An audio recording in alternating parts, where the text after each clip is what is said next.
Welcome back, gang, for the first time and hopefully many more to come. Don't forget to subscribe to the YouTube channel and click on the notifications right here, this little bell, so you can get those emails every time we go live. Peace. The big news, obviously, is your fight with Demetrius Andrade. Many weren't expecting for you to, I don't know, come right out and say you wanted that fight. We thought we were going to see negotiations and back and forth. Right away, you took to social media. You said, I want it. You started posting videos that you're training. The fight happened. Eddie made the deal. There was no back and forth. How do you feel about this fight? I think, listen, if people's going to fight anyway, I think you just cut the bullshit, get it on, you know. You know, people's going on about how good he is, how great he is. You know, this one's avoiding him, that one's avoiding him. You know, we'll see how good he is now. You know, he's been a year out. You know, a few head problems with his promotional side. So is he going to turn up 100%? I don't want to hear no excuses, because I'll be 100%. I want to make sure he is, and I'll show you how to give him a good hiding. Leave it to Eddie. He says that the offer was so good, there's no reason for Billy Joe Saunders or for Frank Warren to, you know, argue or go back and forth. Was the offer that good, or was it just that this is the type of fight that proves to the world how good of a champion you are? I think it's both, you know. I think that I would like home advantage, but, you know, when I'm away, I perform a lot better. Eddie Earn, give me that, you know, that money, you know, that good deal. The zone money. He put his hand deep in his pocket. And listen, you got to pay to play. And he paid me, so we're ready to play. Is this the perfect time for you to get Demetrius Andrade? Even though he's a little cocky, like you said, he hasn't been as active as you, and you're coming off of at least 2 good performances versus elite level fighters. Well, look, you know, all the talking, the rubbish and this and that, we'll see who the man is out of me and him. You know, people saying he's been avoided by this one and that one. I wouldn't care if he's boxed every single month for 12 months. I would still take the fight. You know, I think that a few things weighs up in my favour. Home advantage weighs up in his favour. But the main thing is we've got a square ring. We're going to get in there. We're going to see who the better man is. All the shit talk, we're going to see who the best is. And at the middleweight division at the minute, there's a big load of mist. And when that mist clears, I'll be the man standing there. Now, obviously, you're the natural 160-pounder. He's fought at 60 a few times, but he's not naturally a 160-pounder. He was better known at 54. Do you feel you have the size advantage coming into the fight? Listen, I've been middleweight from the start of my career for a decade. I know what it's like when it's getting tough, when you need them extra half a stone pushing on people and, you know, little small tricks. Look, we'll see. He's a big fella. He's got legs like a McDonald's straw. 2 legs like a McDonald's straw, so hopefully I'll test his chin. He got dropped once. I've never been dropped in my life. You know, boxing's a dangerous sport. Sparring, amateur, never took a standing count, never been dropped. He's been dropped. And I think that shows that, you know, either he was struggling with the weight and he had to move up. So, you know, we'll see. But I personally think that, you know, small little things add up in my favour. Does Eddie or DAZN have any options on your next fight, or was this a one-fight deal? No, it's a one-fight deal. Listen, they won the purse bids. Well, I'll tell a lie. They didn't win the purse bids. They won the deal because, you know, before it went to purse bids, 40 minutes beforehand, me and my management, MTK, we thrashed out a deal with Eddie Earn. So I think MTK, my management company, needs to take big credit for this because without them involved, I don't think Frank Warren and Eddie Earn would have worked together. Now, with the money that Eddie is offering and has already given you, would you be more likely to see if he has another option for you after this fight, or are you looking at the winner of Canelo Triple G? Listen, I've chased them 2 before. I'm sick of chasing them. They know where I'm at when I want to fight. My contract's been signed several times for both of them. After I beat Poo-Poo, I want Danny Jacobs. Unification. You know, Golovkin and Canelo, they got easier ways to make, I'm not saying they're scared of me, but they got easier ways to make money than box someone with the style of me or Poo-Poo. See why I'm impressed by this guy? So after Andrade, you want Jacobs. No in between, no tune-up, Jacobs straight away, unification? Listen, I'll take one fight at a time. I'll deal with him. And then I want Jacobs. You know, Jacobs has talked about it. You know, he's mentioned it a couple of times. 100%. Eddie Hearn can make that fight. You know, then I'm willing to go back out to America again and I'll fight Danny Jacobs. That's no problem whatsoever. So you're also giving him home court advantage. Listen, you know, at the minute, Eddie Hearn's, you know, the deal with Daz, I mean, it's a phenomenal deal. He's giving out life-changing money to people. He's doing a very good job. And, you know, I know that my promoter and Eddie are rivals, but, you know, I've got to take me off to Eddie Hearn. You know, he didn't mess about. He come up with a good deal. My promoter, Frank Warren, said, listen, well, we have to go, look, we can get him here. We'll win the purse bid, but we have to negotiate on the price. And, you know, he just come back with a ridiculous offer, Eddie Hearn. And it had to be done. But listen, boxing is a business. Boxing is a business, but the only way your business gets better in boxing is to win. Win, win, win, win. And that's all I'm in the game to do is win.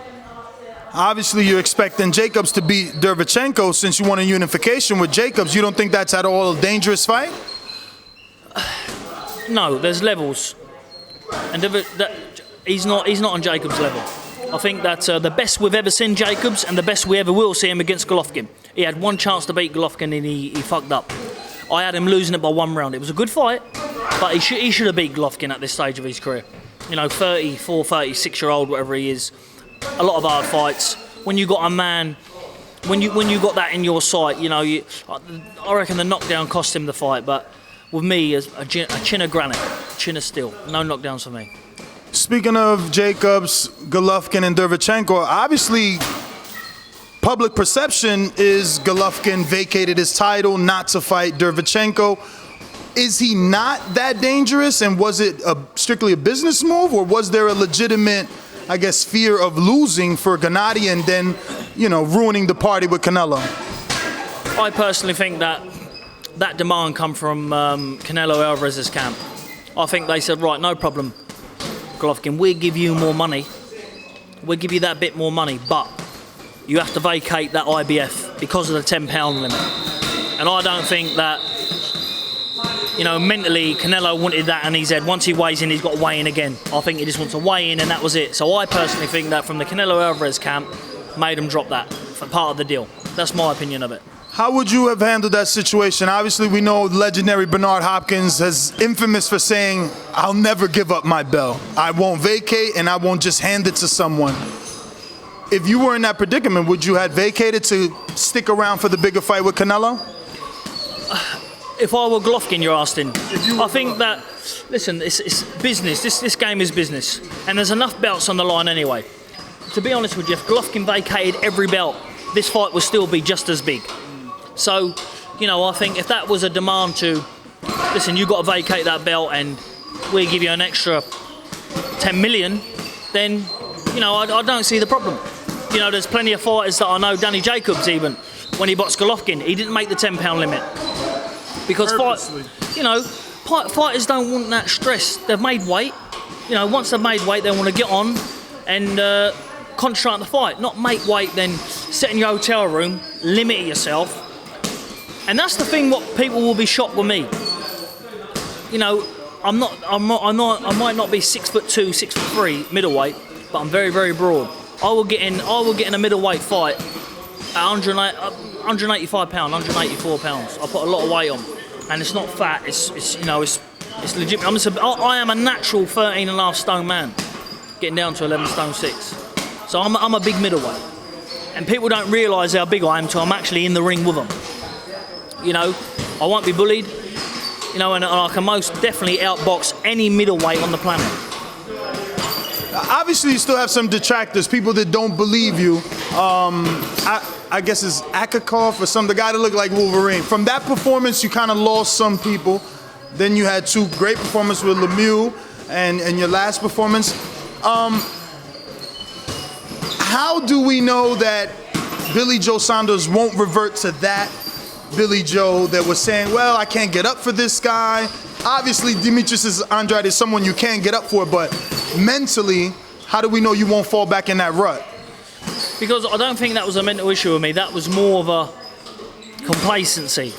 I won the world title, and It was more or less that I picked up a bit of an injury and then I was out for 3 months. Then time I look round, you know, I was big and I had to lose the weight, and then it was just everything was wrong. You know, I had a bit of family problems, you know, and everything was just wrong that time of year for me. Everything would come at the wrong time, but I still showed. I got in there with, to be honest with you, I wouldn't call him world class. I'd call him that I'd beat him with one hand on a 7 out of 10 night, but I was terrible that night, and I was the first to say. And that's me. But this fight is different. I'm at that stage now where we're narrowing it down to who is the best middleweight. You know, who is the number one? Who is? I'm world champion. You know, I don't like no one else holding belts at my weight. I want to see who the best is. And I know now that this is the road. I'm on that road now with... I've got a bit. If I beat Demetrius Andrade in unbelievable fashion, people cannot not give me credit. They got to say, well, listen, you know, this Golovkin didn't want him. Alvarez didn't want him. You know, Danny Jacobs, to an extent, probably didn't want him. You know, him and Charlo's having beef. Charlo haven't boxed him. You know, I'm sure Charlo could have given him a chance. Listen, he's mandatory for my title.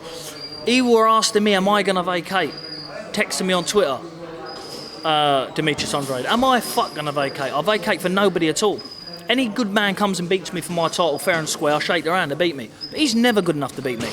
He's not good enough to beat me, and he won't beat me, that's for sure. And, you know, we're tell on the night, but like I say, there is a lot of smoke around the middleweight division. Who is the best? Who's this? You know, Golovkin's getting old now, and Canelo, you know, he's coming to the end, they're saying. And, no, I will be the man standing there, because I'm the fresher man. I am the best. I am the best boxer out of every single one of them. None of them won't be able to lace my boots for boxing. I know what they're going to throw 3 seconds before they even throw it. So, you know, we'll see who the man is at middleweight. We'll see, and I'm willing to prove it. That's the reason why I'm going to America. As long as we got a ring, I don't give a shit where we box. We can set the ring up in his back garden if he wants, if that suits him. That don't bother me. Let's see who moves on to the next level. That'll be me. There's a phrase in boxing, obviously, is iron sharpens iron. You were doing some sparring today. Tuesday, I was in Philadelphia, Danny Garcia's gym. I was talking to his father, trainer, Angel Garcia. And I didn't necessarily like the level of sparring. So I asked him, and I said, what happened to iron sharpens iron? He said, well, you don't want to ruin your champ. You don't want to get your champ bruised up before a big fight. You don't want him hurt before a big fight. Obviously, you did some sparring today. How is it for Billy Joe? Like, do you get the best in here to make you the best? What's your theory behind that? Listen, in this gym, when you walk into this gym, you know, it's a fight. It's a fight. No matter who you bring in, we bring in people to take off who we're fighting. Like today, I had a 6'2" southpaw in. You know, did a comfortable few rounds, felt good. You don't want to kill it every single week. You have some weeks you have hard sparring. You have the next weeks, you know, you'll have a little bit, not as hard, but you try different things. I can understand where Garcia's coming from, and I don't blame him. You know, that you don't want to leave the fight in the gym. You want to take it in the ring for a performance, because, you know, you could be bringing world champions in this gym and absolutely beating the life out of them. But it's no good on that night where everything's left in that gym and you haven't got that fight in you. You save a little bit, you wait. And then, you know, it's about having a good coach, a good trainer around you to make sure that, you know, you're on par on the night, not a week before, on the night. Well, let's switch subject just a little bit, obviously, because you have firsthand knowledge of Eddie Hearns and that DAZN money. He's made some very outlandish offers in the media to Mikey Garcia and Errol Spence. I don't know if you heard, but he's offered them up to $8 million each to fight on DAZN because it's a rumored pay-per-view with Showtime. What do you think about that offer? I mean, sounds like a lot. They were giving Deontay Wilder $15 million to fight Joshua flat fee, so 8 sounds like a lot for a guy moving up from 135 to fight someone that most of the world thinks will beat him. I like Mikey Garcia. I think that he's one of these fighters that whatever sort of opponent you put in front of him, if they're 2 levels above him, he will find 2 levels. He can find 3 levels. I really, really like his style. I think that, you know, financially, you know, I personally think that people's got to take this sort of money early on because he's just done the deal. You know, he's just done the deal. He's got to hand out big money to get the big fighters. I reckon in a year's time, once he's got all these big fighters, he won't be handing out as big. So it's times like this that you need to really consider. You know, listen, like I said, I went to Canada and you know, outbox Stable and you. They paid me good money. But Eddie Hearn took it to a different level with this zone. You know, it's one of them. It's one of them where, you know, you can't be turning down. You can't be turning down big money. I know what it is. The money's so good, you could get your Bentley crashed into and not be upset. This man crashed in. This man crashed, reversed into my Bentley earlier on and nearly took the complete side out. It's all right though. Eddie Hearn sold it. He took care of it. He took care of it. Oh man, so you do believe that the $8 million is available for them and that they should jump on top of that offer? You know, look, I don't say grab the money in this. You've got to look at what does that $8 million involved. All right, it's $8 million now, but am I going to be getting more money in my next fight, or am I going to get a $7 million drop? You know, there's all that to take in consideration. How long do you want me for? You know, boxing is a business, and you know, if you don't know the game inside and out, them small things can really produce big problems. So, you know, the contract's got to be right. It's all right throwing money about, but the contract has to be right to be fair for the fighters as well. If this fight didn't end up on DAZN, they didn't take Eddie's offer, they ended up fighting on Showtime, how many pay-per-view buys do you think it does? I think personally that Errol Spence is well known over here for beating Kell Brook. Mikey Garcia is a global star. I personally think. I think, you know, he's a big star in America. He's a big star in England. I reckon that fight over here in England alone would probably do, I don't know, 300,000 buys, 250. I reckon in America, if it's built right, I reckon you're looking at a good 750 to 800,000 buys. I reckon. Wow. If it's built right, which I should imagine on DAZN it would. I mean, look, if Eddie Hearn's offering that sort of money, he's obviously got in his head it's going to do 800 to 1 million buys. That's a lot of buys. You know, Billy, people have me pegged as a hater because of this specific topic. I just don't understand how they're considering Mikey on a pay-per-view level when he's only done 669,000 views on Showtime. Never done a pay-per-view. I mean, his biggest win is Adrian Broner. I mean, I know what you're saying, but the zone is a different platform now. You know, they're investing a lot. You know, Eddie Hearn ain't going to give them 8 million a piece, 16 million. You know, he's not going to give that money for 200,000 or 300,000 buys, 500,000 buys. He's not going to give that money. You know, I think it's going to do big numbers, and I think Eddie Hearn knows that. I mean, me personally, if they was to say, look, you're going to pay $1,000, you call it, to watch that fight, I'd pay it to watch it. You know, because that's going to be a good fight. All right, well, speaking of another good fight, and the reason we're all here, the reason you're going to take a flight tomorrow to Ireland or Belfast, right? They're both the same place, to see Tyson Fury. And there's rumor that Deontay Wilder's commentating, but will get in the ring and they're going to announce this fight. Do you believe that they're going to announce this fight? Because Eddie has it that, you know, first he said it wasn't going to happen, then he says it's 99% done. Where do you lie with Tyson Fury versus Deontay Wilder? Are we getting it, or is it just a prop to sell tickets? Tyson Fury's my best mate, and it's not a prop to sell tickets. This is a fight that is 100% gonna take. I believe 99.9% this will happen. It's going to be a very eventful Saturday at the show, but I personally think that it's too much money for them boys not to fight. There's truckfuls of money on the table, truckfuls, so it's got to happen. Now, will Tyson be in better form than the Vladimir Klitschko coming off of the 18 months layoff? Tyson has about 3 years off. Saturday, he'll have 2 fights in. Is that enough to face a Deontay Wilder? With Tyson Fury, if he's got his mind on it, he could have had his comeback fight against Deontay Wilder. You know, it's all about the mindset with him. The mindset will be good. I know he's in good form at the moment, and I think you're going to see a different Tyson Fury on Saturday night. Now, obviously, you're a boxer. You stay on your toes and you pump that jab. Can Tyson do that for 12 rounds? Can he stay away from Wilder? I think that Wilder is a little bit too wild for Tyson. Swinging, rugged. I think that Tyson will make him miss and make him pay frequently in that fight. Okay. So I wasn't expecting that. So, But I will say that Wilder has got that fuck off power where anything can happen. So Tyson has to be on the ball. But I think Tyson's a little bit too elusive. Wilder's never boxed anyone like Tyson. Never boxed a 6'9" man before who is as fast as Tyson. And Tyson is like an elastic band. do you foresee any knockdowns? Listen, it's heavyweight boxing. There could be a knockout. You know, listen, in this heavyweight boxing, one punch can change everything. You know? So, anything can happen, but my money is firmly on Tyson Fury. Now, like you said, he's your mate. Did this, I guess, make you even prouder of your friend?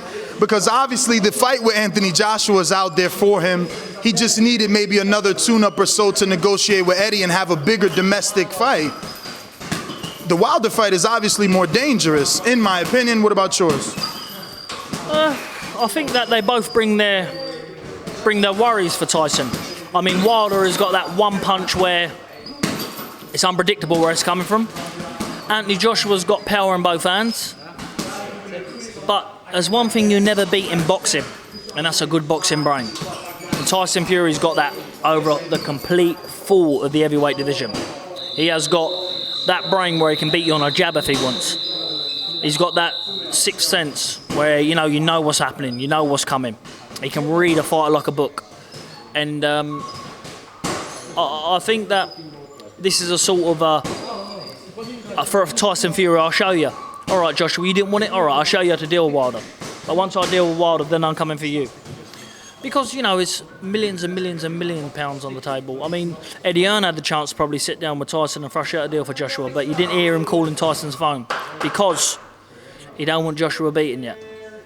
Well, you leave it to Eddie. He says it's because Tyson wanted 3 ridiculous tune-ups. No, Eddie Hearn offered 3 ridiculous tune-ups, as I know. He offered him stupid money for ridiculous tune-ups, but he wouldn't give him a percentage on the Joshua fight. He's not giving anybody a percentage on that fight. Tyson was saying, look, I'm the man. I won all the belts. I've freed up the heavyweight division. I've never been beaten in the ring. I want my 50-50 share. And I think Tyson would have took a little bit less, but he wouldn't give that. So, if both of them boys wanted that fight, there's enough money for 50-50. It's going to make 150 million. 75 million a piece is, good, nice work. Absolutely. Now, obviously, you spoke about maybe 700,000 to 800,000 buys for the Mikey Earl. This is heavyweight boxing. They're alleging this one's going to be in Vegas. It should be a Showtime pay-per-view. How many you think Tyson and Deontay can pull off? Me, personally, well, if it's built right, who knows? I couldn't put a number on it. If it's built right and there's a tension in the build-up, which I imagine they would be, and they're both good talkers, I reckon they're talking themselves into. I reckon personally, you're looking at record-breaking numbers. I would give record-breaking numbers because they're both 2 biggest characters in boxing at the moment. Take out Floyd Mayweather. Does that automatically sway the pendulum and make the winner of that fight the A-side versus Joshua now? Because yes, Joshua's a draw, but he's not a pay-per-view star in America. I also reckon that this fight will make the winner of that. The winner of this fight will be an international superstar. So you think they automatically A-side status versus Joshua? I think so. In England, Joshua will always have the upper hand of pulling the gate in on the crowd. But for a whole pay-per-view, this changes it. I mean, what did Mayweather-Pacquiao do? 4 million? 4 million buys. I will go out there and say that them two will do 1.5 million buys, if it's built right. Canelo Triple G did 1.3, rumored 2 million. I wouldn't disbelieve it. I believe this time, I don't know if the fight's going to be as big this time. I don't know if we're going to get the fight we're expecting. I don't know. Well, I think that's about it. Pleasure talking to you, my man. Thank you. Big up to all my American fans. All my American fans, I'd like to see you all out in Boston supporting me when I whoop poo-poo. Poo-poo, not boo-boo. So when do you get into town? You're going to get in how many weeks early to get acclimated? I'll probably be in 2 or 3 days before the fight. 2 or 3 days. Talk about cocky. That's all I need. I only need 1 night's sleep to beat him, that's all. I'll be in 2 or 3 days before the fight to beat him. 1 night's sleep to beat one of the most feared boxers. That's all I need, 1 night. I'm a gypsy man. What is it that you see in him? You see any flaws that I guess the rest of the world hasn't noticed? Maybe the Charlos noticed. They signed to fight him and something happened. It ended up not happening. Look, I mean, I'm very good at working people out. He might be a brilliant, brilliant boxer. He might be unbelievable, better than I expect. But when that bell goes, he will know he's never been in the ring with someone so elusive, so, you know, timing so on point. You got all that. You know, a lot of people underestimate me until the bell goes. I look easy to hit. I look like, you know, I don't do things great at times. But, you know, the amount of fights I've won being on 50, 60%. And I'm going to be 120% for this fight. I'm going to be 120%. Actually, I do got another one. Because you're obviously from the UK, and you heard our, I guess, brethren, Big Baby Miller, have some choice words for Anthony Joshua, but he went a step further. And, you know, I'm all for building up a fight, right? Like, a lot of people say boxing is getting to be like WWF, but he is inviting Anthony Joshua's mom out on a date. And then in another interview said, you know, since he's mad about that, I'm going to take his father out to play golf. When is the line crossed for Billy Joe Saunders? The truth is in boxing that, you know, you say things and to get fights. Big Baby Miller, you know, I had a bit of me and him had a little back and forth on Twitter. He's not a bad fella. I chat to him on the, you know, he's just trying to get bread. He's just trying to he's trying to talk himself into a big fight because he believes in himself. So I don't blame him. Listen, he's got to do what he's got to do. You know, but in America, do you know what long knob is? Long knob. Long knob? No, but it sounds like a big dick. Oh, well, he's on. Long knob and big dick sound like the same shit. He's on point. He's on point. So, Boo Poo can suck your long knob. All right. So, if a fighter said anything about your mom, it wouldn't be personal. You'll just, you know, words off your shoulder. Big Baby Miller was saying something about that on Twitter, me and him. Listen, a joke's a joke, a smoke's a smoke, but, you know, you can, listen, words, see with me, nothing gets to me. Nothing at all like that gets to me. Social media, it's all a load of rubbish. Words, innit? That's all it is words and trying to get reaction. No one will get a reaction off of me through words, ever. So Demetrius didn't get a reaction? Demetrius didn't get no reaction at all off of me. I just replied to what he said. You know. Which comment? Are we on the same page? I don't know. We may be. We may. All right, because I wanted to bring it up. I'm glad we stuck around. He said, because obviously you had the fight with Willie Monroe Jr., which was another good fight. And he says, your son punched Willie Monroe in the groin. So he said, make sure you watch your son, because I have a daughter that I think does Taekwondo, and she'll take your son down. Yeah. Listen, to me, it's all smoke. My son will take his daughter out after I whoop his ass for a bit of food or so to the McDonald's, you know, on some of that Daz cash that his promoter's given me. Listen, do you really think that an English promoter is worried about an American fighter? No. Eddie Hearn's obligated to put on certain and many world title fights, and this is just one of them. His man, he just done $1 billion deal. He can't go back to Daz and say, all right, our man is mandatory for a world title, but he's not ready. We want to give him a couple of warm-up fights. We'll just give you £1 million, Eddie. You make these big fights. That's what Eddie Hearn's done.